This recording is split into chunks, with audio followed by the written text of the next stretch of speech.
Hello, everybody. This is Marina with City Tarot, and this is the Tarot Channel. Today, I will be reviewing the Quest Tarot by Joseph Ernest Martin.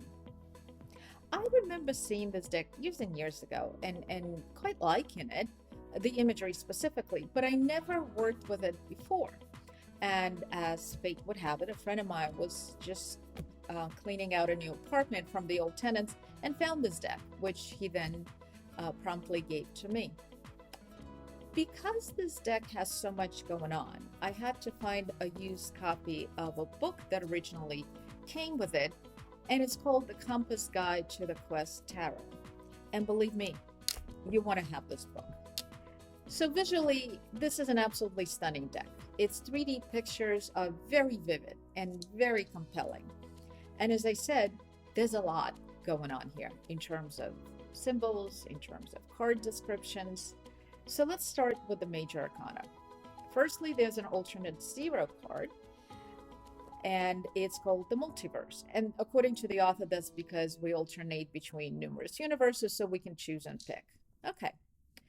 Some major arcana cards, likewise, have alternate names. For example, number 14 is alchemy, which I suppose agrees with the Kabbalistic description of the temperance card. Number 20, judgment, in most decks is aeon, which literally means long time or age and is described as rebirth. Again, close to its Kabbalistic meaning. Card 21, the world is called the universe, but that's normal in some decks. The court cards are father, mother, son, and daughter, which are close to the Tot Tarot of Aleister Crowley, which has king, queen, prince, and princess.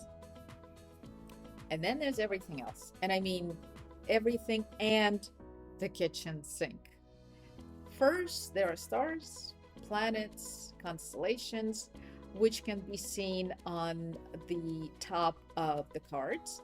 And included in the court cards is something that looks like daggers, which allows you to do yes, no, maybe spreads, which, by the way, always makes me cringe a bit because it implies that the cards can actually foretell your future. Then there are gemstones, each with its own property and characteristics that relate to astrological associations. The major arcana cards are displaying the Hebrew letters corresponding to their placement on the path of the tree of life, which, by the way, I absolutely love. It's helpful. Additionally, the small cards of the minor arcana display the I Ching symbols, whereas the major arcana cards contain ancient runestone symbols. And if that were not enough, the cards depicting human figures contain physical characteristics, such as eye color, hair color, skin color, plus the alphabet for spelling out the words, and that's included on those cards. That's a lot. I mean, that's a lot to take in.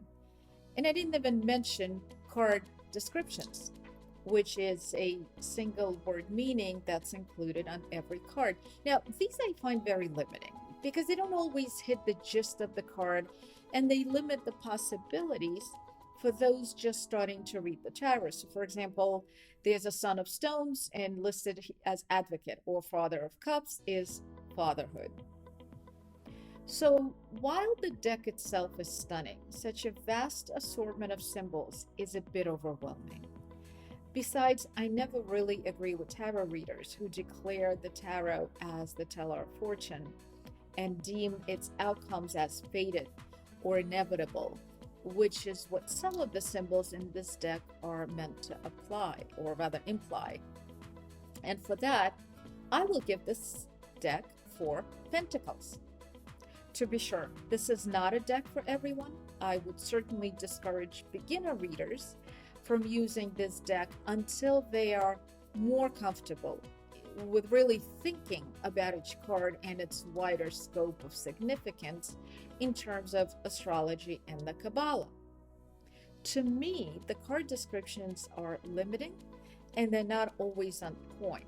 And if I were to use them, I would prefer Aleister Crowley's as a point of reference because they dive deeper into the astrological and Kabbalistic roots of the tarot. Bottom line, If you are a tarot professional who is well versed in the tarot's astrological and Kabbalistic aspects, then by all means, the Quest Tarot would be a great addition to your library. Even if you don't get to use all the symbols, just enjoy the stunningly beautiful, beautiful imagery.